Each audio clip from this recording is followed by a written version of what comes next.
Vas-y, carte blanche. Et c'est ce que je retiens. Et son mari me dit, mais allez-y, faites votre truc.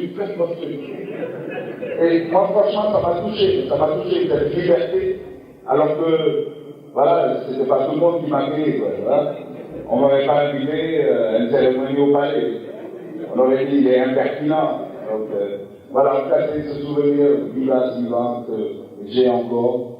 Et j'avoue que quand elle est décédée, je n'étais pas à Dakar, et j'ai eu du mal. Chaque fois que je vois Diamond, j'ai du mal, je ne sais pas quoi lui dire.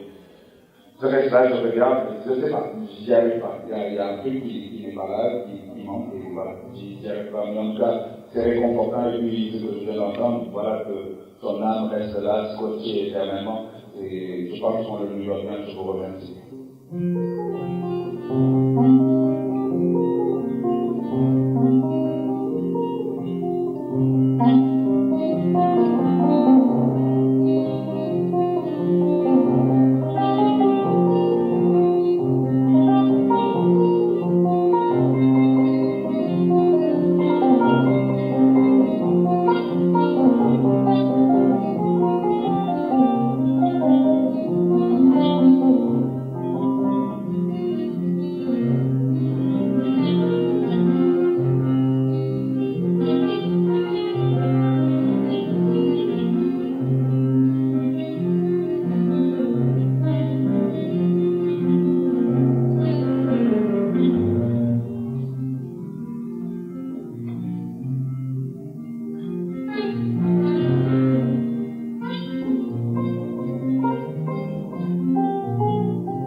Monsieur le recteur, messieurs les doyens, messieurs les directeurs d'institut, chers collègues et chers invités, c'est pour moi un moment difficile peut-être, mais je m'en voudrais de faiblir au point de ne pas arriver à transmettre cette demande, une demande qui m'avait été faite par Aminata.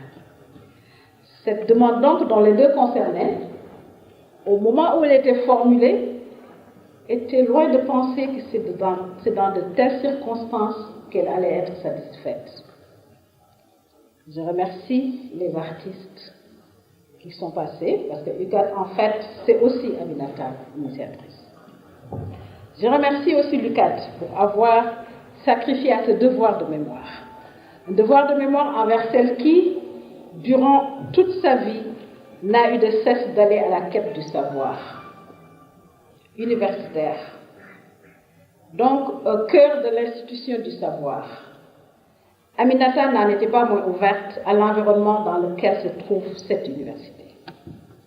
Elle savait que c'est à travers la production du savoir qu'une nation arrive à forger les compétences dont elle a besoin pour se développer. Elle savait aussi que l'institution à laquelle elle appartenait n'était pas le seul lieu de production du savoir, de ce savoir. Elle savait que la trajectoire historique suivie par l'Afrique avait recouvert de sédiments certains lieux de production de ce savoir. Ce savoir assujetti, elle a cherché à l'appréhender, d'où la passion de la philosophe pour l'histoire. Elle a cherché à l'appréhender pour s'en imprégner, pour l'optimiser en le mettant en contact avec le savoir du moderne. Elle a essayé de désédimenter, de décaper les strates de ce savoir, de le déconstruire sans le déstructurer, pour arriver ainsi à la source de l'architecture de la pensée qui sous-tend ce savoir.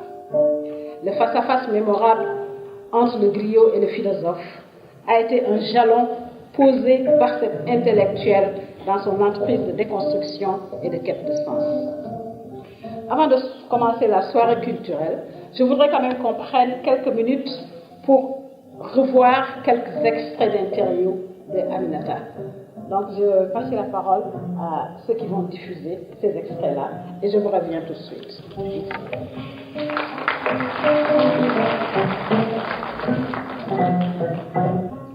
Cependant, pour que ce savoir puisse être au service de la société à laquelle il est destiné, il faut qu'il soit solidement adossé aux réalités vécues par les différentes composantes de cette société.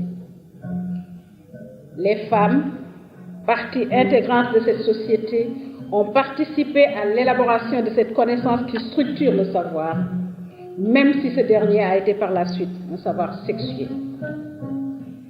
Aminata Diaw, militante du savoir, l'avait tellement bien compris que pendant une dizaine d'années, grâce au projet Women Writing Africa, elle a, avec des collègues d'autres disciplines, donc Mme Mariétou Diop-Diong et moi-même, elle a recueilli des manuscrits et des textes oraux de femmes à travers l'Afrique et spécifiquement l'Afrique de l'Ouest.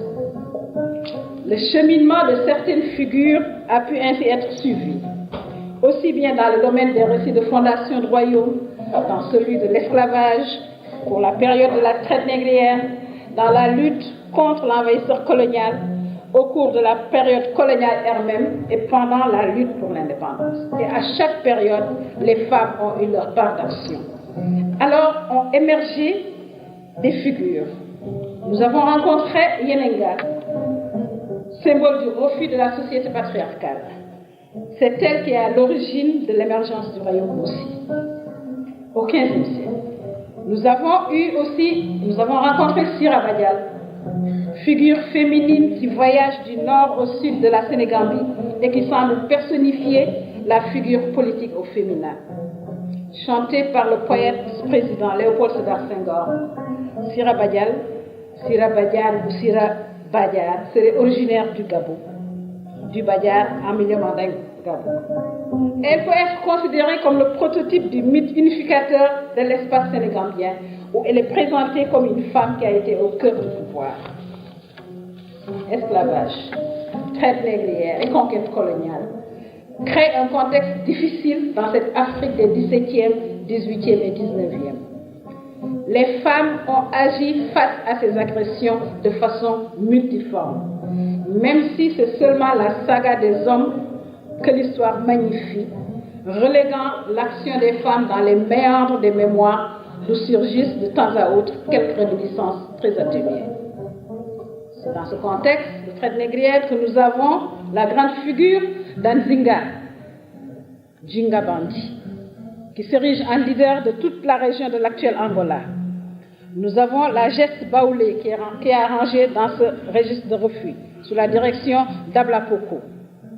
Les exemples de figures féminines font foison à travers l'Afrique.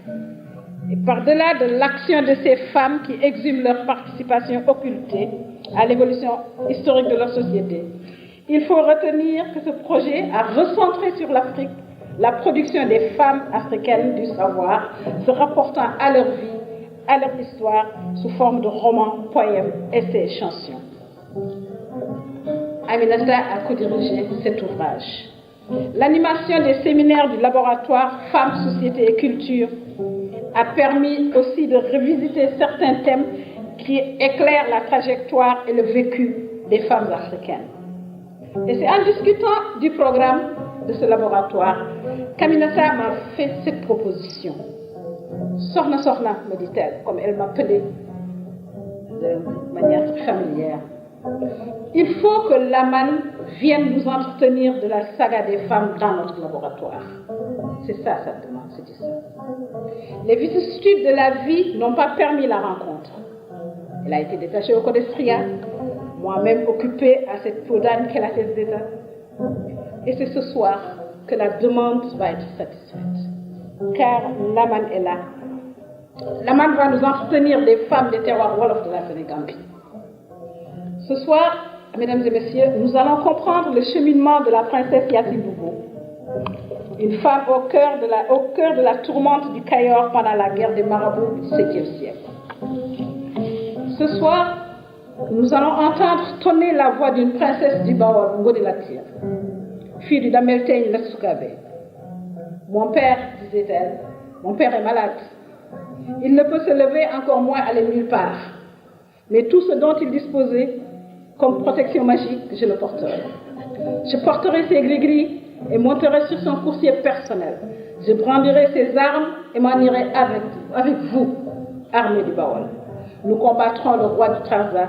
Nous le rencontrerons en Gangaram. C'est ça la bataille de Gangaram. À la tête des armées du Cayor Bawol se tenait une femme, Ngoni Latyr.